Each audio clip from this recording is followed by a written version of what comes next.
Allez, salut tout le monde et bienvenue pour cette nouvelle Starship Update, l'émission qui vous résume tous les détails du programme de développement du Starship de SpaceX.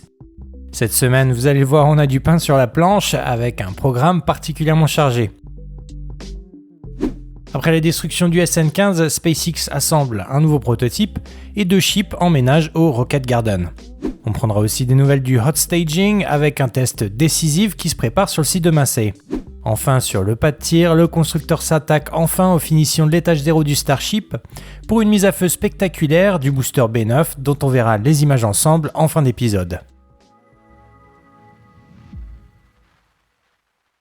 Avant de passer aux actus de ces derniers jours, je suis ravi de vous présenter le partenaire de cet épisode, NordVPN.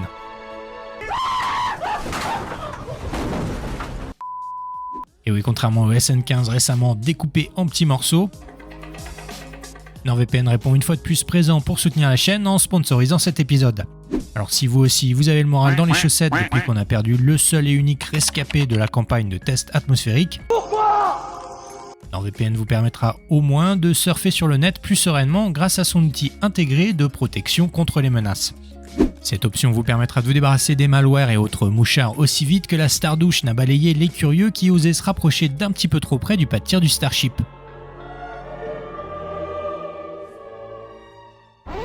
Attention, aucun animal n'a été blessé, maltraité ou stardouché pendant le tournage de cette sponsor. Plus sérieusement, contrairement au pas de tir du Starship, pour protéger votre connexion, NordVPN utilise un serveur virtuel qui masque votre adresse IP et vous permet de vous transporter n'importe où dans le monde. D'un simple clic, vous sécuriserez vos données tout en débloquant au passage du contenu sur vos plateformes de streaming préférées comme Netflix, Amazon Prime et même YouTube.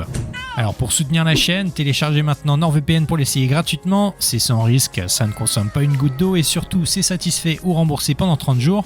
Pour bénéficier d'une offre exceptionnelle de 2 ans dont 4 mois offerts, rendez-vous tout de suite sur nordvpn.com/starbasefr. Le lien sera disponible en commentaire épinglé. Merci NordVPN et maintenant place à l'actu.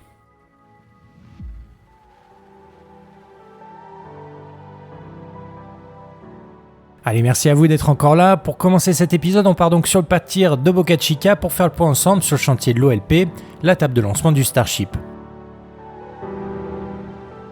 En quelques jours à peine, le tabouret géant qui accueille le booster B9 a fait peau neuve et SpaceX semble avoir fini de repeindre les 6 supports recouverts d'épaisses plaques de blindage.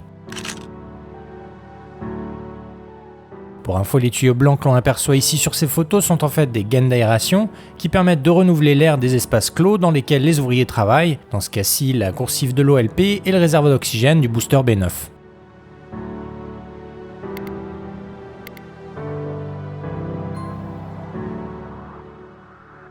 Dans la journée du mercredi 2 août, la fourmilière d'ouvriers qui s'active autour de l'OLP s'est attaquée au démontage de la forêt d'échafaudage qui entourait le pont de la table de lancement depuis maintenant plusieurs semaines.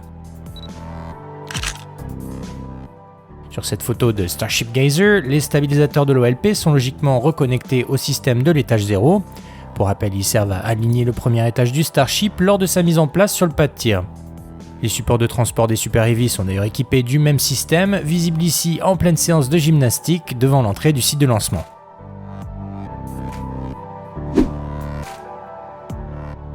De retour sur le pont supérieur de l'OLP, l'énorme coque qui protège le bras de ravitaillement du premier étage a aussi reçu de nouvelles plaques de blindage.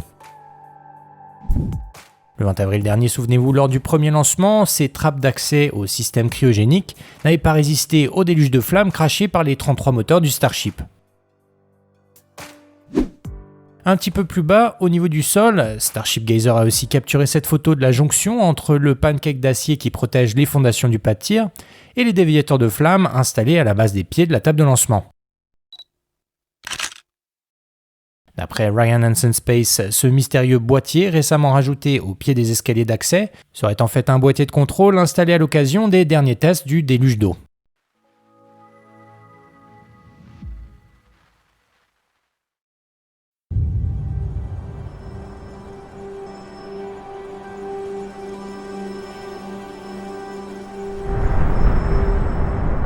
Si vous suivez l'actualité du Starship ici ou ailleurs, vous vous souvenez forcément des superbes images du test pleine puissance du déluge d'eau publié par SpaceX. Dans le dernier épisode de la chaîne, qui visiblement a beaucoup circulé, merci encore à vous et bienvenue aux nouveaux abonnés, on s'était concentré sur les motifs des ouvertures de la plaque supérieure, visiblement alignées à la verticale des moteurs du premier étage. Sur Discord, le graphiste 3D Ryan Hansen Space a remarqué la présence d'une demi-douzaine de capteurs de pression installés à différents endroits de la plaque d'acier du déluge.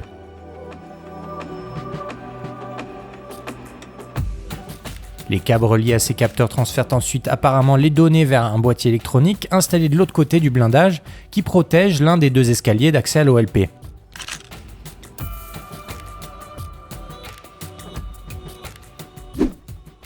De l'autre côté de la tour de lancement, SpaceX semble aussi avoir fini les travaux d'extension du système de pressurisation de son déviateur de flamme. Visiblement, SpaceX vient d'ajouter pas moins de 62 bonbonnes d'azote derrière les réservoirs d'eau qui alimentent le déluge. Le 16 juillet dernier, on a aussi vu que SpaceX avait reçu la livraison d'un mystérieux réservoir vertical recouvert d'isolant thermique. Installé le même jour derrière la tour de lancement, on sait aujourd'hui qu'il s'agit en fait d'un réservoir d'azote liquide, et à proximité, un condenseur a été installé quelques jours plus tard. Alimenté par la réserve d'azote liquide, l'ensemble sert à recharger les bonbonnes de gaz comprimé dont on vient de parler, entre chaque essai du déluge d'eau construit par SpaceX.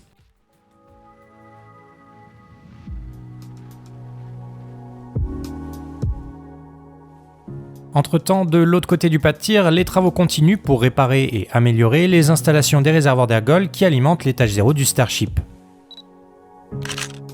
Cette semaine, Starship Gazer a repéré pour nous l'arrivée d'une nouvelle pompe cryogénique du côté de la ferme orbitale dédiée à l'oxygène liquide.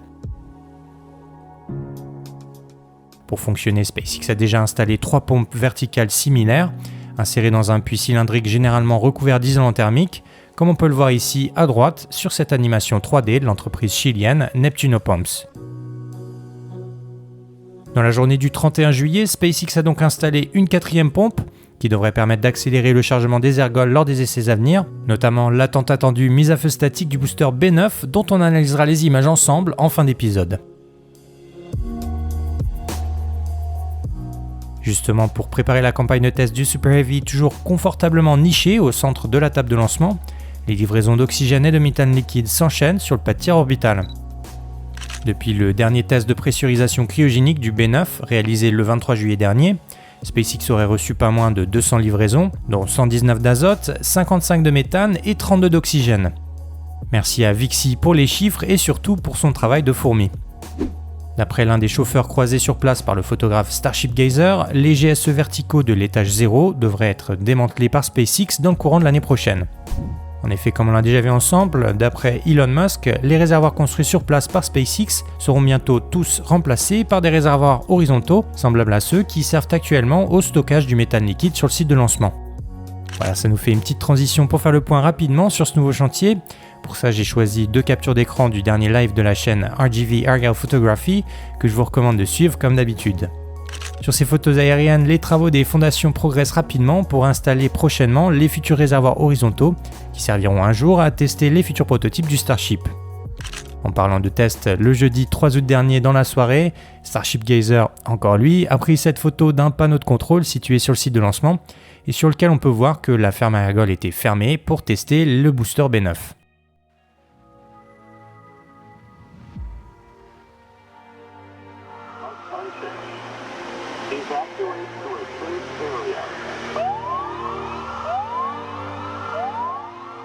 Et oui, comme j'en parlais en introduction, ces derniers jours, SpaceX a enchaîné les tests à une cadence impressionnante sur le site de lancement de Boca Chica.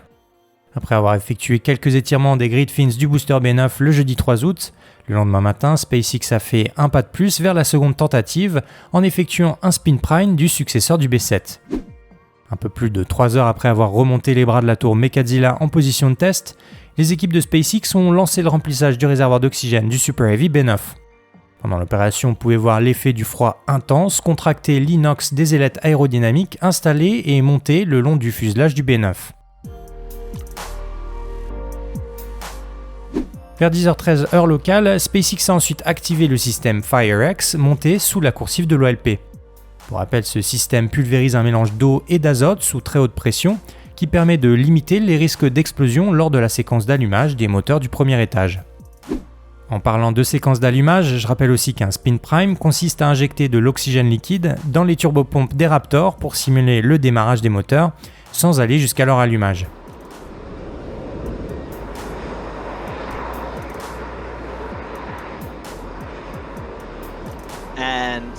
there we go. That was what looks to be a spin prime test of a lot of engines. Quelques heures après le test, Elon Musk a retweeté cette belle photo de l'essai en précisant qu'il estimait à 50% les chances du couple B9S25 d'atteindre une vitesse orbitale, ajoutant au passage qu'une fois de plus, arriver au stade de la séparation des deux étages serait déjà considéré comme une victoire pour les ingénieurs. Pour clôturer cette première journée de test, SpaceX a aussi fait un essai de rétraction à vitesse réelle du bras de ravitaillement du second étage du Starship, qui prend une dizaine de secondes, comme on peut le voir ici sur ces images de la chaîne Lab Padre. En fin de test, toujours pour préparer une seconde tentative de vol orbital, les ingénieurs ont aussi testé les nombreuses nouveautés du booster M9, parmi lesquelles un système de purge des compartiments moteurs. Selon Zach Golden, cette nouvelle amélioration du Super Heavy servira à prévenir et minimiser le risque d'incendie et surtout d'explosion des moteurs Raptor Boost lors de la phase d'ascension du véhicule. Alors c'est une hypothèse qui reste à confirmer, mais selon toute vraisemblance, ce système anti-incendie intégré au booster pourrait bien être en lien avec les mystérieux réservoirs installés sous 2 des 4 ailettes aérodynamiques du prototype B9 le 6 juillet dernier. Comme pour le premier vol, SpaceX semble donc rester prudent et l'objectif principal de la deuxième tentative sera probablement d'éviter d'endommager le pas de tir lors du prochain lancement du Ship 25.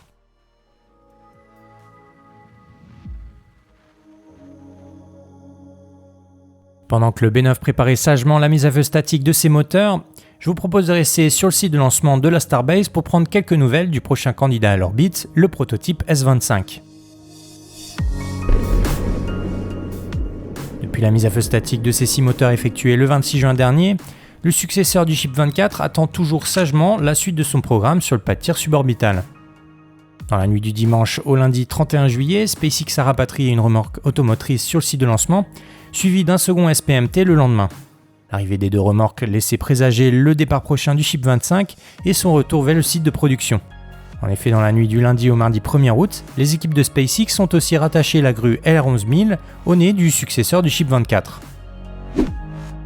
2 jours plus tard, les ailerons du Ship 25 ont été repliés et sécurisés, confirmant ainsi l'imminence de son déménagement. Entre-temps, grâce à ces images de la chaîne anglophone What About It, on sait que SpaceX a aussi visiblement effectué un test de pressurisation des réservoirs d'appoint du prototype. Il a finalement fallu attendre samedi dernier pour voir le Ship 25 enfin quitter le pas de tir suborbital, 41 jours après la mise à feu statique de ses 6 moteurs. Au moment où j'écris ces lignes, le second étage de 50 mètres de hauteur quitte le site de lancement sur 2 SPMT et vient tout juste de rejoindre le site de production.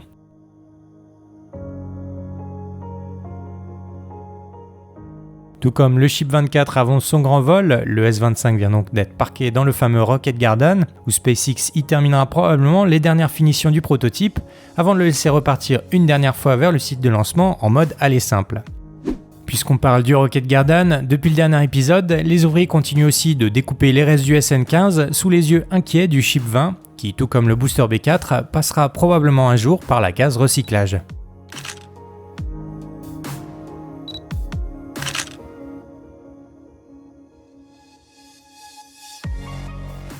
Entre-temps, le 31 juillet dernier, le Starlink Loader a fait une petite balade devant le bâtiment d'intégration et de stockage des satellites destinés à être un jour placés en orbite par le Starship.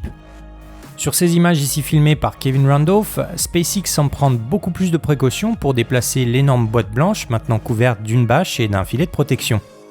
Comme son nom l'indique, le Starlink Loader sert à charger les satellites Starlink par l'ouverture horizontale découpée au niveau de la section cargo des ships, le second étage du Starship. Toujours sur le site de production, les travaux se poursuivent aussi sur le chantier de la Star Factory, l'énorme usine à Starship destinée à produire à la chaîne les prototypes du lanceur lourd de SpaceX. Sur cette capture d'écran du live RGV Aerial Photography, l'assemblage de la première extension progresse rapidement et de nouvelles fondations font leur apparition derrière les tentes d'assemblage. Pendant ce temps-là, SpaceX poursuit aussi la production des futures générations de boosters, dont certains modèles seront sûrement un jour assemblés dans le tout nouveau Mega Bay de la Starbase.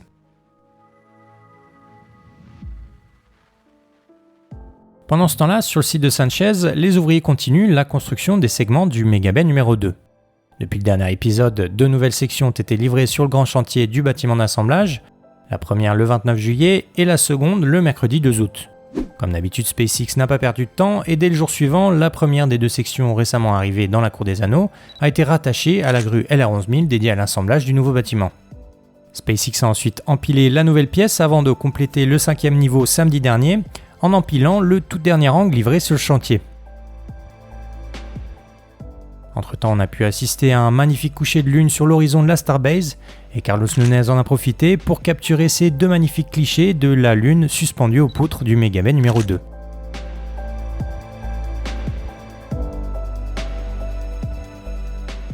Pendant que le Lego géant continue de grandir à vitesse grand V, dans la Cour des Anneaux, on a enfin aperçu le tout premier article test complet de la future extension du booster dédiée au hot staging.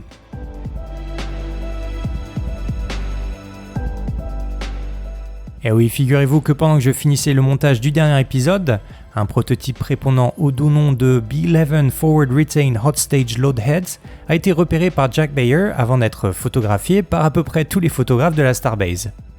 Pour les non-anglophones et surtout pour simplifier ce nom barbare à rallonge, il s'agit en fait d'un dôme avant de booster habituellement équipé des fameuses grid fins, d'une section de chip normalement raccordée au booster et du fameux anneau qui doit permettre la séparation à chaud du Super Heavy B9 et du chip 25. Pour mieux visualiser de quoi je parle, je vous mets cette photo postée sur Twitter, un photomontage qui montre à quoi pourrait ressembler l'anneau du hot staging une fois monté entre le booster et le second étage du Starship. Grâce à un nouveau fil Twitter des Ringwatchers que je ne vous présente plus, j'ai maintenant un peu plus d'infos à partager avec vous sur ce prototype d'interétage dont le passage à l'écraseur de canettes est indispensable avant de donner le feu vert au second lancement. Pour valider la résistance structurelle de cette extension, SpaceX va bientôt faire subir aux 3 pièces une série de tests de compression à l'aide du Can Crusher, aujourd'hui installé à Massey depuis le 12 décembre dernier. La partie basse du prototype, la section de booster, était en fait initialement destinée au booster B11 avant d'être modifié début juillet pour recevoir de nouveaux raidisseurs. Pour rappel, entre-temps, 2 ébauches d'extension ont été aperçues à la Starbase, respectivement le 25 mai et le 20 juillet. Alors c'est pas une surprise, on s'y attendait un petit peu, mais pour supporter le poids du second étage et surtout résister aux contraintes d'un lancement, SpaceX a rajouté de nombreux renforts au design des premiers anneaux aperçus. Toujours selon l'équipe des Ringwatchers, des raidisseurs triangulaires tapissent maintenant l'intérieur de la structure et ils aideront en principe à diriger les gaz des moteurs par les ouvertures de l'extension. D'épais cerceaux en inox horizontaux ont aussi été rajoutés sur la face interne du prototype, toujours pour renforcer sa structure. Pour finir, la section chargée de simuler l'interface du chip a été récupérée sur un ensemble prototype, le S26.1, avant d'être renforcée elle aussi par 96 raidisseurs externes. Pour le moment, aucune des 3 sections ne semble être soudée et l'ensemble tient apparemment en utilisant un trio d'attaches mécaniques initialement prévu pour solidariser le premier et le second étage du Starship. Finalement, dans la nuit du 31 juillet, l'ancienne section S26.1 a quitté le site de production sur une remorque automotrice, suivie de très près par le segment modifié du booster B11, surmonté de la fameuse extension. Sans surprise, le convoi exceptionnel a pris la direction de l'ancien stand de tir reconverti en salle de torture géante, le fameux site de Massey.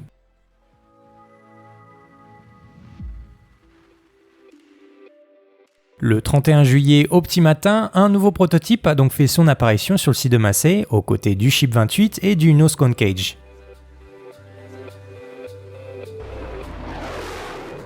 Alors si vous vous demandez où se trouve le centre d'essai de la Starbase, RGV a pris cette photo aérienne pour nous indiquer où sont le site de production, le site de lancement et le site de Massey, les uns par rapport aux autres.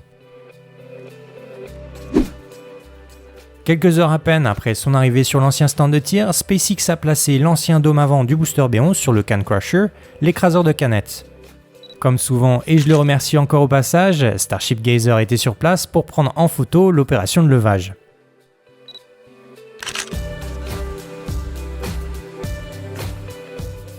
Quelques instants plus tard, l'extension du hot staging a été retirée puis remise en place sur la section de booster, prouvant au passage que les 2 pièces ne sont pas soudées entre elles.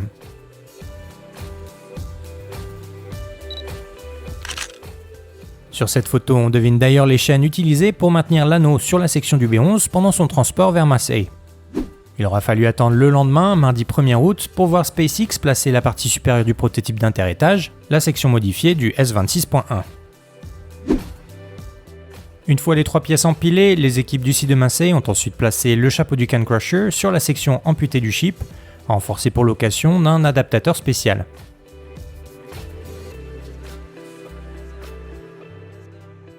Pris en sandwich entre la base et le chapeau du banc d'essai, l'anneau spécial créé par SpaceX pour permettre la séparation à chaud sera bientôt comprimé en utilisant une vingtaine de vérins hydrauliques placés sur la partie inférieure de l'écraseur de canettes. Pour ça, les ingénieurs ont d'abord dû dérouler une vingtaine d'élingues installées sur la partie supérieure du can crusher pour les rattacher à sa base. Comme on le devine sur ces images de la chaîne Lab Padre, cette opération a été faite le 4 août, pendant qu'on avait tous le dos tourné pour suivre les premiers essais du booster B9. Au moment de boucler cet épisode, tout semble en place pour infliger une longue session de torture au prototype d'interétage, en espérant que l'anneau dédié au hot staging fasse ses preuves et résiste aux tests de compression.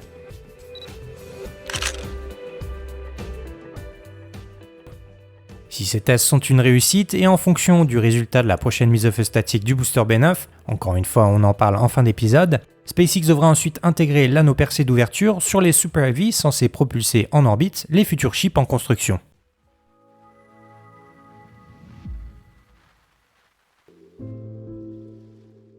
Souvenez-vous, c'était dans le dernier épisode, on a suivi ensemble la naissance du chip 30, actuellement en cours de construction dans le High Bay aux côtés du prototype S29 déjà terminé. Vous vous en doutez depuis la dernière vidéo, l'assemblage du S30 a bien progressé et 2 nouvelles sections ont déjà été rajoutées au prototype. Le 31 juillet, la coiffe et la section cargo ont été empilées sur le dôme avant, livré dans le High Bay 5 jours plus tôt. Le 2 août, c'était au tour du dôme commun de rejoindre les festivités dans le grand bâtiment d'assemblage. Cette section qui sépare le réservoir d'oxygène de celui de méthane a été assemblée au reste du prototype 2 jours plus tard, comme on peut le voir ici à droite sur ces images de la chaîne NASA Spaceflight. Entre-temps, les équipes du site de production ont aussi reçu la livraison d'un aileron de chip et la section Midlocks du chip 30 a été livrée dans le High Bay. Cette partie du chip est facilement reconnaissable grâce aux 2 carapaces tuilées visibles ici et qui servent notamment à protéger l'articulation des ailerons lors de la rentrée atmosphérique du second étage.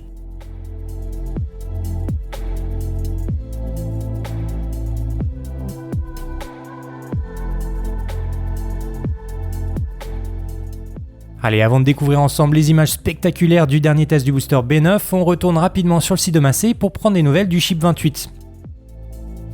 Jeudi 3 août dernier, SpaceX a effectué un second test cryogénique du prototype, toujours placé sur un simulateur de poussée. Entre-temps, 2 SPMT ont très vite pris la route pour rejoindre le centre d'essai pour rapatrier le S28 sur le site de production. Le lendemain, dans la nuit du 4 au 5 août, le chip 28 a finalement fait ses adieux au site de Massey, marquant au passage la fin de la campagne de test cryogénique du second étage. Une fois arrivé sur le fameux Rocket Garden, le S28 a été placé sur la nouvelle plateforme de maintenance et d'installation des Raptors construite par SpaceX devant son aire de stockage.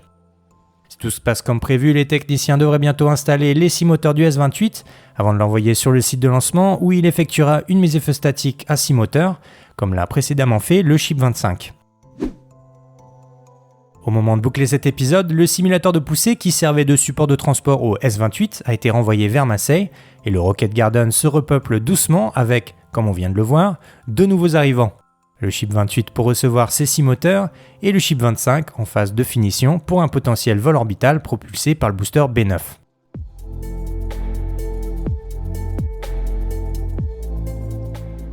Allez, comme pour un bon repas de Noël, je vous ai gardé le meilleur pour la fin, une belle bûche glacée bien sûr. Bon, plus sérieusement, je parle évidemment de la tant attendue mise à feu statique à 33 moteurs du booster B9 contre le tout nouveau déluge du pâtier orbital.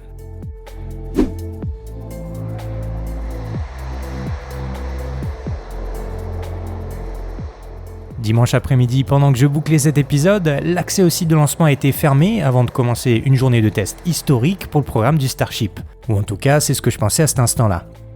À 8h du matin, heure locale, SpaceX a commencé les festivités en douceur avec un déclenchement du système FireX, suivi 30 minutes plus tard d'un essai des grid fins du prototype B9. Entre-temps, les ingénieurs ont aussi armé le déluge d'eau en mettant brièvement le système sous pression, probablement pour remplir les conduites et les plaques blindées de la Stardouche placée sous l'OLP.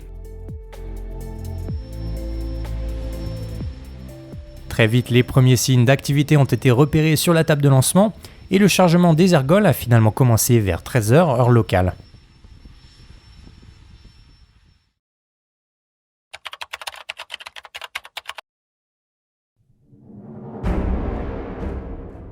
2 ans jour pour jour après l'assemblage du booster B4 et du chip 20 sur l'OLP, SpaceX s'apprêtait donc à faire un pas de plus vers une seconde tentative de lancement. Mais pour ça, il faudra d'abord que le tout nouveau système de déviateur de flamme prouve son efficacité face aux 33 moteurs Raptor du booster B9.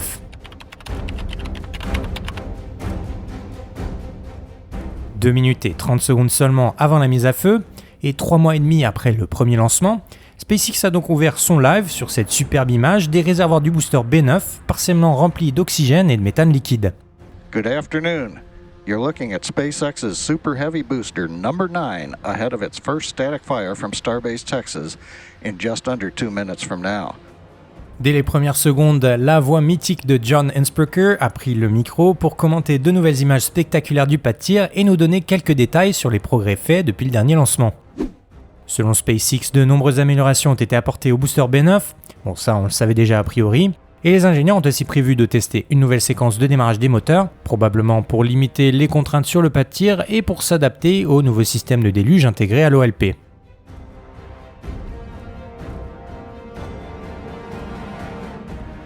Sur ces images extraites du live de SpaceX, on peut voir de droite à gauche les 2 réservoirs d'eau du déluge, bien à l'abri derrière la tour Mechadzilla, l'OLP, la table de lancement du Starship, particulièrement propre et fraîchement repeinte, et enfin les plaques d'acier perforées de la Stardouche, entourées d'un anneau de fondag, un béton ultra résistant qui recouvre maintenant une surface beaucoup plus importante que lors du premier lancement du Starship. Quelques secondes avant l'allumage des moteurs, on a aussi eu le droit à cette superbe vue du dessous du pas de tir, avec au centre de la scène les 33 Raptors du B9, recouverts de leur toute nouvelle protection thermique. Ignition, 2, 1. Selon SpaceX, les moteurs ne seront pas allumés à pleine puissance pour ce test, mais le booster devrait quand même générer une force supérieure aux 27 moteurs de la Falcon Heavy poussés à pleine puissance.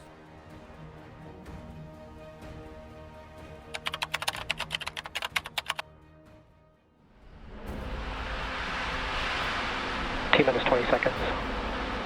20 secondes avant l'allumage moteur, SpaceX a déclenché le système FireX, pulvérisant un mélange d'eau et d'azote sous les tuyères du premier étage.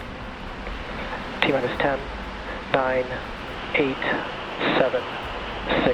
5 secondes avant l'allumage moteur, les premières gerbes d'eau sont expulsées de la plaque d'acier qui protège les fondations du pas de tir. 5, 4, 3, 2, 1. En quelques fractions de secondes, un énorme panache de vapeur d'eau a envahi le pas de tir avant de se dissiper pour laisser apparaître un pas de tir intact inondé par le déluge encore en fonction.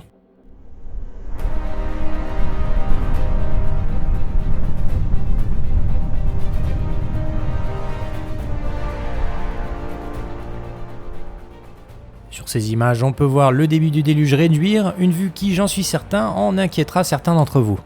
Pourtant, à cet instant et lors d'un lancement du Starship, le véhicule sera normalement très éloigné de la surface du pas de tir et c'est donc normal de voir la pression d'eau progressivement s'adapter et diminuer. Sur ces images de drone, on reconnaît aussi au passage le bassin de rétention d'eau qui semble avoir fait la job, comme on dit chez nos amis du Québec. Malheureusement, quelques instants après le test, le centre de contrôle de Boca Chica a pris la parole pour annoncer que 4 moteurs ne s'étaient pas allumés pendant un test d'une durée totale de seulement 2,74 secondes.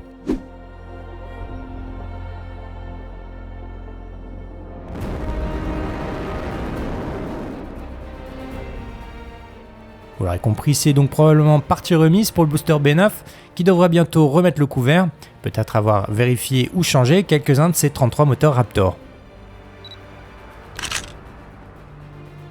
Malgré ce test en demi-teinte pour certains, j'en suis sûr, le système de déluge me semble prometteur, et comme le précise SpaceX lors du live, le booster B9 et tous les systèmes de l'étage d'Hero sont intacts, c'est quand même là le plus important. Encore une fois, on suit un programme de développement, et comme le rappelle Technique Spatiale sur Twitter, que je salue au passage, ce genre de contretemps arrivera forcément de nouveau dans les prochains mois, et ça a finalement rien d'inquiétant.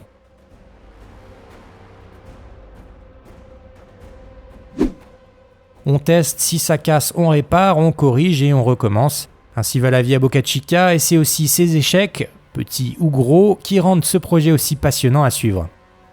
Comme le rappelle le patron de SpaceX, si tout marche du premier coup, c'est qu'on n'innove pas encore assez. Voilà, c'est donc sur ces belles paroles que cet épisode exceptionnellement long se termine. Je vous remercie donc d'être toujours présent et d'être resté jusqu'au bout de cette vidéo. Ça reste le meilleur moyen de soutenir mon travail et l'activité de la chaîne. Si ce n'est pas déjà fait, vous connaissez la petite chanson, vous pouvez bien évidemment vous abonner, rejoindre la chaîne ou ma page Patreon, ou encore laisser un petit commentaire, ça me fait toujours très plaisir. Merci encore pour votre soutien. En attendant la prochaine update, je vous souhaite à tous et à toutes un excellent début de semaine. Prenez bien soin de vous. Ciao.